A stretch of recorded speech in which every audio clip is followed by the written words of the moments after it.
बाबा जी, जिस तरह से कबीर का जो अर्थ आप हमें बताते हैं और जो दुनिया में उसका प्रचार हो रहा है, उसमें भिन्नता क्यों है, अलग क्यों है, डिफरेंट क्यों है वो?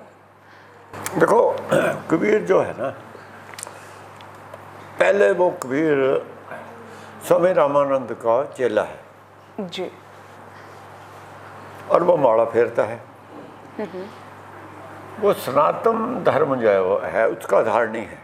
सनातन धर्म में जो कुछ उसे बताया गया था, प्राप्ति जो उसे बताई गई थी, वो प्राप्ति उसे हुई नहीं जी। अब वो कहने लगा, भाई ये जो मेरा मन है, आप बता रहे थे कि ये मन तुम जीत लोगे, मन तुम्हारा मर जाएगा, मन शांत हो जाएगा। मर जाएगा मतलब शांत हो जाएगा। जी। तुम्हारी जो दुनियावी इच्छाएं हैं, माया की इच्छाएं हैं, वो ख़त्म हो जाएंगी, तुम्हें मुक्ति प्राप्त हो जाएगी। तो ये क्यों नहीं हो रहा मेरा मन शांत? जी। मेरे अंदर इच्छाएं माया की क्यों वैसी की वैसी हैं? तो वो बहुत देर उसे लटकाते रहे। आखिर कबीर बुढ़ापे में चला गया। ये सब कुछ उसने अपनी वाणी में लिखा है, हमारे गुरु ग्रंथ साहब में ये दर्ज है जो मैं कह रहा हूँ। जी जी। 4 शब्द हैं, मैंने अर्थाए हैं और हिंदी में मैं अर्थाऊँगा। वो आत्म कथा है, उसने आप लिखी, उस समय से मैं बोल रहा हूँ। जी। फिर उसे कहा गया कि नहीं नहीं, इसमें ये जो है रिद्धि सिद्धि प्राप्त होती है, जो आप चाहोगे, अब संसारी इच्छाएं सब पूरी हो जाएंगी, आपको जो मांगोगे। वो बोला, मेरी डिमांड माया मांगने की नहीं है। एक तरफ तो आप कहते थे तुम्हारी माया की इच्छा खत्म हो जाएगी, अब तुम कह रहे हो माया की इच्छा तुम्हारी पूर्ण होगी। इसका मतलब है तुम मुझसे ठगी कर रहे हो। बिल्कुल। जो तुमने मुझे बताया था माला से प्राप्ति होगी, वो हो नहीं रही। और एक भी आज तक जहां ऐसा आदमी माला वालों का नहीं पैदा हुआ जिसे ब्रह्म ज्ञान हुआ हो, जिसका भक्तों में जिक्र हो, जिसने ब्रह्म वाणी को रची हो, ऐसा तो है ही नहीं। जिसने राम कथा उच्चारण की हो, ऐसा कोई रिकॉर्ड नहीं। माला फेरने वाला आज तक कोई भक्त रिकॉर्ड में है ही नहीं। तो मैं कैसे हो जाऊंगा? तो मुझे अब समझ आई है कि तुमने उससे ठगी की। जब फिर वो कहता है, जो वाणी में दर्ज है, कि माया की भूख जिसके मन में है वो भक्ति कर ही नहीं सकता। माया की तो इच्छा है उसके अंदर, अभी तो माया की इच्छा है उसकी, भक्ति कैसे कर लेगा? जी जी। माया की इच्छा त्याग के ही तो भक्ति शुरू होगी। बिल्कुल। अब जो भूखा है, जिसके मन के अंदर माया की भूख है, तो भक्ति कैसे कर लेगा? भूख के भक्ति न कीजिए। तुम तो मेरी भूख को जगा रहे हो कि माया की तुम्हारी रिद्धि सिद्धि मिलेगी, तुम्हें यदि चाहोगे तुम्हें माया मिल जाएगी। मुझे तो चाहिए नहीं, जो मुझे चाहिए उसकी तुम बात नहीं कर रहे। मुझे मुक्ति चाहिए, वो मिलती नहीं। तो मैं ये कह रहा हूं कि भूखे भक्तन की, तुम भूखे हो, तुम भक्ति कर ही नहीं सकते, ये भक्ति है ही नहीं। ये माला अपनी लीजिए, पकड़ो माला अपनी, मुझे ये माला नहीं चाहिए तुम्हारी।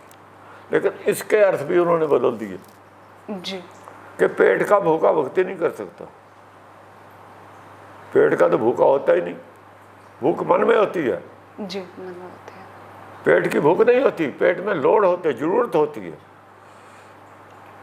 हमारा तो आपकी गाड़ी है, पेट्रोल की भूखी है ये? नहीं, लिमिटेड पेट्रोल पड़ना है उसमें जी। सारा पेट्रोल पंप थोड़ी खाली कर दोगे तुम, नहीं कर पाएंगे। जो लिमिटेड है, भूख जो होती है अनलिमिटेड चीज का नाम है जी। जो मन में भूख कभी पूरी होती ही नहीं, कभी इच्छा मन की पूरी होती नहीं। भूखा भक्ति कर ही नहीं सकता, इच्छा पूरी होगी नहीं, भूख पूरी होगी नहीं। तो गुरु नानक ने सीखा है कि भूख्या भूख ना उतरे, भूख्या भूख ना उतरे। जो भूखा उसकी भूख तो खत्म हो ही नहीं सकती। चाहे बनना पुरियाँ पार सारी जितनी भी सृष्टि के पदार्थ है, चाहे उसे सारे दे दो तब भी थोड़े भूख नहीं तो मिट सकती जी। तो भूख मिटनी नहीं, भक्ति शुरू होनी नहीं। ये तो रास्ता ही गलत है। उसने माड़ा त्यागी है, ये माड़ा अपनी लीजै। हाँ मांगू संतन रहना, मैं संतन से ज्ञान का जो है ना, ज्ञान पदार्थ लूँगा, ज्ञान लूँगा जी। संतन रहना, संतों की वाणी में जो ज्ञान होगा उसकी मुझे बौछार चाहिए। उससे मेरा मन में अंदर मेरे मन का जो भ्रम दूर हो। जैसे सूरज हम पे एक किस्म की जो पदार्थ फेंकता है रहना, उससे जो हमारा आकाश है रोशन होता है, ऐसे ही संतों के वचनों से जो ज्ञान आता है हमारे मन में पड़ता है, उससे रोशन हो जाता है मन। मन की जो भ्रम दूर हो जाता है, मन की काल उतर जाती है। इसीलिए वो कहता है देखो भाई ज्ञान, जब उसने खुद बोला ज्ञान, फिर कहता है देखो भाई ज्ञान की आई आंधी। ज्ञान की आंधी क्या होती है? जो ज्ञान होता है उसके वचनों में, बोल में, आवाज में, वो ही संतर रहना है। मैं जो बोल रहा हूँ उसमें जो तुम्हें समझ आ रही है, ज्ञान मिल रहा है, वो ही संतर रहना है। मैं तो वो मांग रहा हूँ कोई संत मुझे कुछ समझाए, वो जो मुझे ज्ञान मिले, मेरा भ्रम दूर हो। मुझे उसकी इच्छा है, अब माड़ा की इच्छा नहीं है। हाँ मांगू संतन रहना, मैं नहीं किसी का देना। जो आप कह रहे हो ना ये लेने देने के संबंध हैं, ये बिल्कुल बकवास है। लेना किसका, देना किसका? परमेश्वर का तो दे के किसी से मांगता ही नहीं, और कोई किसी को दे ही नहीं सकता। हम तो लेने वाले हैं परमेश्वर से। जो लेने वाला दे का क्या बेचारा? हम तो भिखारी खुद हैं सारे। भिखारी भी किसी को कुछ दे सकता नहीं, भगवान ही किसी को दे सकता है कुछ। भिखारी किसी को कुछ, भिखारी तो लेने वाला, देने वाला है ही नहीं। हम मैं नहीं किसी का देना, तो वो फिलोसफी जो थी उनकी सारी जो ये थी, सनातन मत ही रद्द कर दी उसने, ये कह के भूखे भक्त न की जाए, ये माला अपनी ली जाए। हो मांगू संत लेना, मैं नहीं किसी का देना।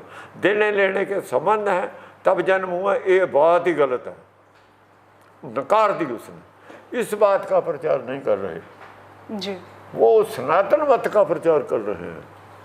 वो बीच की जितना उसने लिखा था जी, वो बीच में सनातन मत थी, सनातन मत, उसका प्रचार कर रहे हैं। ये जो गुरबाणी का प्रचार अगर कर रहे हैं, उसके अर्थ बदल दिए। भूखे भक्त न कीजिए, कि भूखे से भक्ति नहीं होती। फिर तुम व्रत क्यों रखते हो भाई? मुसलमान रोजे क्यों रखते हैं? बिल्कुल सही। जो रमज़ान के दिन हैं उनको सबसे श्रेष्ठ मानते हैं मुसलमान, कि इन दिनों में ही अल्लाह के साथ आदमी जुड़ा रहता है। भूख तो हमें जोड़ती है, जोड़ते हैं। दुख तो हमें जोड़ते हैं परमेश्वर से। जी। दुख तो दारू है। तुम उसे कह रहे हो भूख, खा के तो सो जाता है आदमी। भक्ति कब होती है? पेट भर के खा लेगा तो सो जाएगा, सो जाएगा। जी। और कह रहे हो अल्पाहार, थोड़ा खाना चाहिए। ज़्यादा खाएगा ज़्यादा सोएगा, थोड़ा खाएगा थोड़ा सोएगा। फिर वो कह रहे हैं, इसीलिए वो कह रहे हैं कि यह मन उल्ट सनातन हुआ, और मेरा मन पलट गया, उल्टा हो गया। सनातन मत से उल्ट बात कर रहा हूँ मैं, उल्ट सनातन हुआ। इसके उन्होंने पता क्या अर्थ किए? इसके अर्थ कर दिए, अब मेरा मन उल्ट के सनातन हो गया। पहले क्या मत थी भाई? इसका मतलब पहले कोई और मत थी ना उसकी, वो बताओ कौन सी थी? सनातन, जो उसका गुरु है वो तो खुद सनातन है। उल्ट के सनातन हुआ है, इसका मतलब पहले कोई और मत थी। पहले कोई और मत, बताओ कौन सी थी? ऐसी ठगी की है लोगों ने जी, बदमाशी की है जी। लोगों को पता नहीं लगने दिया हमने क्या कर दिया। ये लोग ये काम कर रहे हैं जो बाजार में कर रहे हैं, वो जो गुरबाणी में दर्ज है कबीर की वाणी, उसके अर्थ बदल दिए, दूसरी के अर्थ कर रहे हैं। जहाँ जहाँ वो बातें थी उसे इस तरीके से बदल, पब्लिक को पता ही कोई नहीं। पब्लिक कौन सी खोज करती है, पढ़ती है? वो मिले हुए हैं सारे जी, वो सारे गैंग है उनका। तो बिल्कुल ये चोर हरामखोरों का गैंग है। गैंग तो एक ही बात कहता है, जो मेरे वर्ग जैसा पैदा हो जाता है उस गैंग का नहीं होता, वो भंडा फोड़ देता है। बिल्कुल मैंने भंडा फोड़ दिया। जी, इसीलिए कहते था ब्राह्मण कि किसी को पढ़ने मत दो, नहीं तो हमारा भंडा फूट जाएगा। बिल्कुल सही। अब पढ़ लेंगे, भंडा फूट गया।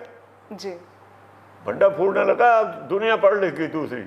ब्राह्मण का कब्जा पढ़ाई पे नहीं रहा। नहीं जब तक उसका कब्जा था पढ़ाई लिखाई पे, जब तक इसका भंडा नहीं फूटा। अब दूसरे पढ़ लेंगे। ये तो भला हो मुसलमानों का यहाँ राज हो गया, भला हो अंग्रेजों का जिन्हें हमें पढ़ा दिया, ये हमें पढ़ने देते नहीं पढ़ने देते। ये तो जो दूसरे हम जैसे थे, अगर पढ़ते, पढ़ाई तो उन्होंने करने नहीं दी कि हमारा भंडा फोड़ देंगे। अगर किसी ने सुन भी लिया, उसके शीशा डाल दो कान में, कान हमेशा के लिए बंद कर दो। ये कर्म तो ये करते रहे हैं। जी, आज ये लोग फिर वो हिंदुत्व बोल लेना चाहते हैं। भला उन्हें भूजे कोई अकल के दुश्मनों से। ये अकल के दुश्मन है सारे। अकल चाहिए दुनिया में रोशनी के लिए, हम अंदर रोशनी के लिए ज्ञान चाहिए, अकल चाहिए। ये अकल के दुश्मन हैं कि अकल की रोशनी होने नहीं देनी। ये तो अकल के दुश्मन है। बिल्कुल सही। ये अकल के दुश्मन है कि हमारे लोग अगर अकल वाले हो गए तो हमारा जो हम धोखा दे रहे हैं, धोखा चलेगा नहीं। तो धोखेबाज आदमी है। चोर की चोरी कब चलेगी? जो रोशनी हो जाए। चोर चाहता है अंधेरा रहे, अंधेरा रहे। अंधेरे में चोरी होती है। जी, रोशनी में चोरी कैसे करेगा कोई? नहीं कर पाएगा। जी, ठीक है। जी, तो ज्ञान की रोशनी, जो चोर नहीं वो रोशनी करेगा, जो चोर है वो अंधेरा रखेगा। वो अंधेरा रखे। ये गुरु जो हैं जी, कहलाते हैं, ये लोगों के अंदर अंधेरे में रख के गुरु बनते हैं। हम रोशनी करके सेवक बनते हैं। जो रोशनी करेगा गुरु, वो सेवक कहलाएगा।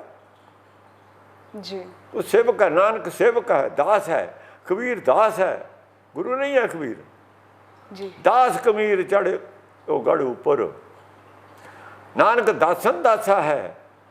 नानक दासन दासा। कबीर जैसे भक्तों का भी दास हूं मैं, तेरे दासों का दास हूं मैं, जी, पब्लिक का दास हूं मैं। तो इसे लोग गुरु कहते हैं। वो कहता है मैं दास हूं। ये भी ठगी है, क्योंकि ब्राह्मण गुरु कहला है। आदमी गुरु हो ही नहीं सकता। गुरु वो चीज है, गुरु की हाजिरी में अंधेरा रह ही नहीं सकता। लेकिन आदमी के शरीर की रोशनी जहाँ होगा वहाँ अंधेरा होगा। जब वो बोलेगा अंधेरा जब जाएगा। उसकी आवाज़ अंधेरे को दूर करेगी, शब्द अंधेरे को दूर करेंगे। आदमी की बॉडी अंधेरे को दूर नहीं कर सकती। नहीं कर सकते। तो बॉडी को गुरु कैसे मान लिया तुमने? शब्द गुरु है, उसकी आवाज़ में शक्ति है अंधेरा दूर करने की, भ्रम दूर करने की। शब्द को तो गुरु मानती है, वाणी को तो गुरु मानती है, मानते हैं भक्त।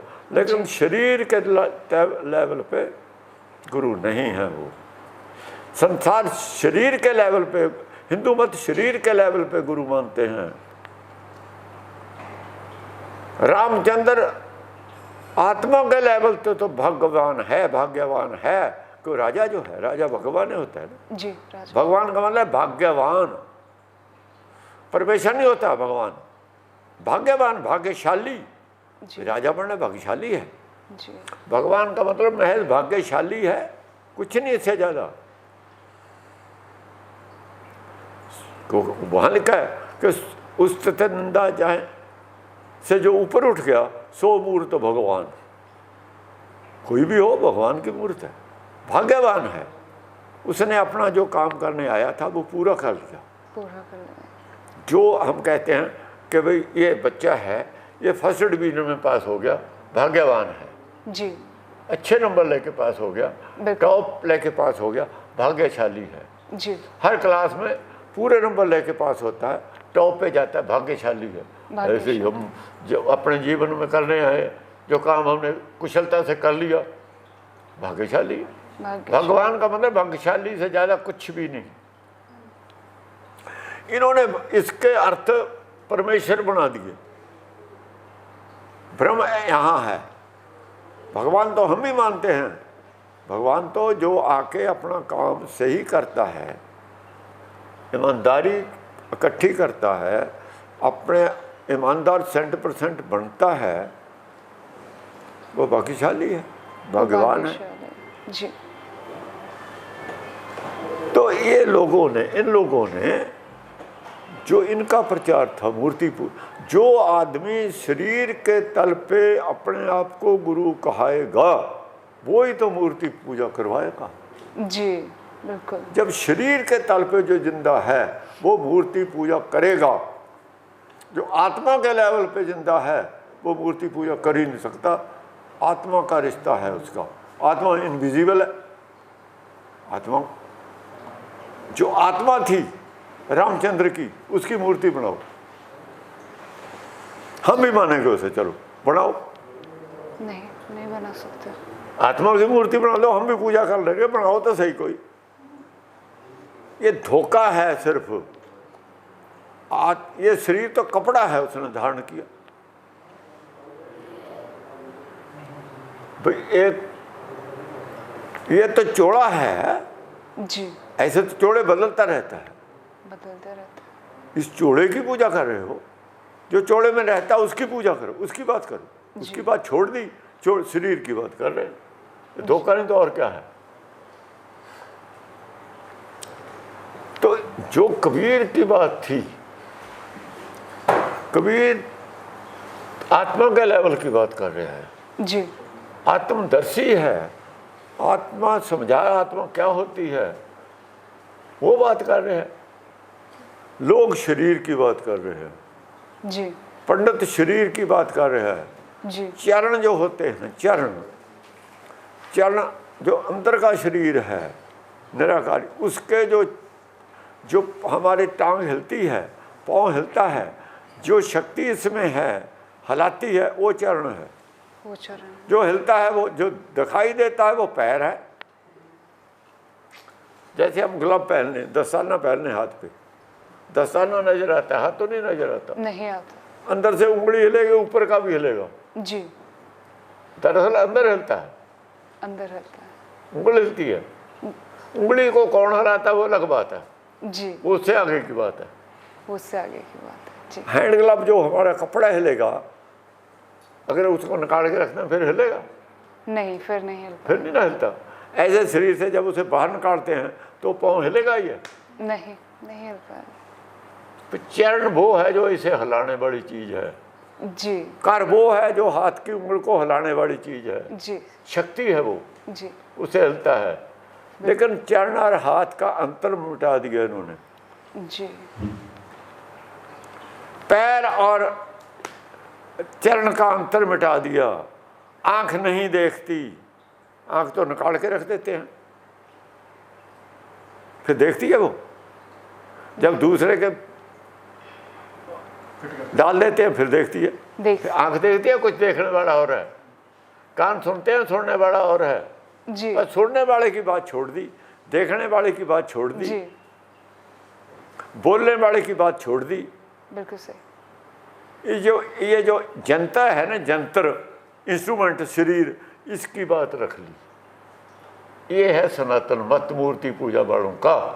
विजिबल चीज को सत्य मान लिया, जी, जो सत्य इनविजिबल था उसे छोड़ दिया। छोड़ दिया उसे। पर ये हुआ है, प्रचार हो रहा है, हो रहा है। ये बदमाशी कबीर ने नंगी कर दी। जी, बिल्कुल। समझे नहीं? समझ आए। इन्होंने जब तक इनका जोर चला, इसे फिर ढक के रखा। विद्वान ही थे। जी, अब हम जैसे पढ़ लिख गए, भला हो मुसलमानों का, अंग्रेज़ों का, उन्होंने हमें मौका दे दिया पढ़ने का, इनका राज नहीं रहा। तो जो जिनके कानों में सिक्के डाल दिए जाते थे, अब वो पढ़ लिख गए, उन्हें ज्ञान हो गया, उन्होंने इनका भंडा फोड़ दिया। बात ये है, बिल्कुल सही। दिक्कत ही ये है। गुरुओं ने भंडा फोड़ा, उनके साथ क्या हुआ? क्या हुआ? इन्होंने क्या किया मिलके? बंद बंद काटे, गर्म तवियों पे उन्हें बैठाया गया सरकार से मिलके। जी। कट्टर मुसलमान और कट्टर हिंदू दोनों ने मिलके क्या नहीं किया भक्तों से? क्यों किया गया? आज ये सवाल खड़ा है। जी। आज भी इनके बस में हो तो मुझे इतना इतना करके काट दें ये। जी। लेकिन जी। आज सरकारें हमारे साथ हैं, आज दुनिया का माहौल बदला हुआ है, आज वर्ल्ड हमारे साथ है, इनका बस नहीं चलता। जागरूकता है, पढ़ लिख गए लोग, ज्ञान बहुत ज़्यादा है, इनका झूठ अब फेल होता जाता है, लेकिन फिर भी ख्वाब देख रहे हैं हिंदुत्व के। इसका मतलब इनकी बुद्धि इतनी मलिन है, ऐसा लगता है जैसे अपनी मौत को जगा रहे हों, अपनी मौत को जगा रहे हैं ये। अगर लोगों को पता लग गया आज कि हिंदुत्व के ज़माने में, वो पढ़ लिया इन्होंने लोगों ने कि ये क्या करते रहे हैं, तो क्या होगा फिर उसमें? जितने लोगों को इन्होंने नीच हरिजन बना के रखा, जो उनसे व्यवहार किया, अगर वो पढ़ लिया लोगों ने तो क्या होगा? इन्हें पता नहीं कि क्या होगा फिर। जी। कितनी खतरनाक खेल खेल रहे हैं, इन्हें मालूम ही नहीं। ये तो इन्हें भूल जाना चाहिए था, इसकी बात खुद ही करनी चाहिए था कि इसकी बात ना करो। वो तो बुरे आदमी थे, बहुत बुरा, ये तो खुद कहते। मैं जर्मन में गया, जर्मन में जर्मनी के लोग इतनी निंदा कर रहे हैं हिटलर की हद से ज़्यादा कि बुरा आदमी था। हम नहीं निंदा करते जो अपने बुरे आदमी हैं, हम उनकी निंदा करके राजी नहीं। इसका मतलब हम बुद्धिहीन हैं, यही कारण है हम गुलाम होते रहे हैं। जी। बुद्धिमान आदमी अपना फ्यूचर जानता है कि मुझे किस रास्ते चलना है। जी। दुनिया एक धर्म बढ़ने को, वेद को मानने को मान चुकी है, सारे धर्म, और ये हिंदुत्व की बात कर रहे हैं। सारी दुनिया एक तरफ है, ये एक तरफ है। जी। इन्हें इतना नहीं पता कितना खतरनाक खेल है ये, जैसे तुम खेलने जा रहे हो। कौन समझाए इन्हें? हमारे देश के लिए, सबके लिए खतरा है ये। जो बाहर हिंदू हैं उनके लिए बहुत बड़ा खतरा है ये। इन्हें पता ही नहीं कि हम क्या करने। जैसे हमारे आतंकवादी थे मुट्ठी भर सिखों में, उन्हें पता नहीं था कि सिखों का क्या होगा। अब सामने हो गया, अब सिखों को अकल आई है कि हमने जो मूक चुप उन्हें समर्थन दिया है, उसकी वजह से हमारा ये हाल हुआ है, हमारी इज्जत की रत्ती भर नहीं रही। बिल्कुल। हमने चुप समर्थन दिया है, हमने आवाज़ नहीं उठाई उनके खिलाफ, ये गलत हो रहा है, तो उसका खमियाजा आज भुगत रहे हैं सिख। ऐसे ये भुगतेंगे। बहुत खतरनाक खेल है। कौन समझाए इन्हें? इतने मंदिर हैं, बन गए, ये मंदिर एक और बन गया, इससे क्या होगा? इसमें एक झगड़ा पैदा होगा। जी। झगड़ा शिव भक्तों में और विष्णु भक्तों में। जी बिल्कुल। रामचंद्र के साथ ना तो गंगा जुड़ी हुई है, ना जमुना जुड़ी हुई है। जी। गंगा जमुना के बगैर हिंदुस्तान में है ही और क्या? कुछ भी नहीं। तो राम के साथ तो दोनों का संबंध कोई नहीं, ना गंगा का ना जमुना का। वो तो सरजू नदी है उसकी, तो उसके किनारे पे है। सरजू को कोई वजूद नहीं कहीं, कोई विचारधारा ही नहीं। सरजू तो हमेशा सूखी रहती है और ख़त्म हो जाती है। सरजू नदी वो ही है, समर्थ शास्त्र की जो विचारधारा वो सरजू नदी है। कृष्ण की गीता जो है वो गंगा में जा मिलती है, वेद में जा मिलती है, ज्ञान की गंगा में जा मिलती है। ज्ञान की गंगा समुद्र में जाती है, यहाँ तो उसका नक्शा बनाया ना। कम से कम समुद्र से पानी जो आया है, हम जो समुद्र से बिछड़ के आए थे, आकाश से गर्भ में आए, समुद्र में ही जा मिले वो पानी जहाँ से आया है। जह में से उपजी, जह से उपजी तह मिली। आकाश से गंगा होके आई थी बादल के रास्ते, जमीन से होके वहीं चली गई, वही चली गई जी। इसलिए उसे गंगा कहा है। वो पानी जहाँ से आया था वहीं पहुँच गया।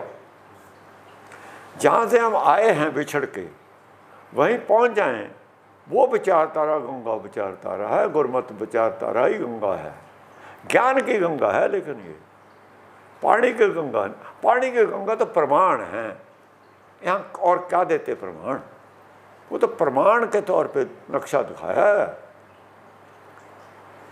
हमें समझाने के लिए। देखो भाई, वो समुद्र से ऐसे पानी आया, ऐसे चला गया। हमारी उल्टी गंगा ऐसे आती है, ऐसे जाती है, आती है नीचे से। हम नीचे से आए हैं, नीचे जूनियों से, नर्क से आए हैं ऊपर को, वो ऊपर से नीचे को आती है पानी की गंगा। हम नीचे, बुद्धि नीचे से ऊपर को जाती है और ऊपर जाके फट जाती है, सर्वव्यापी हो जाती है। जी।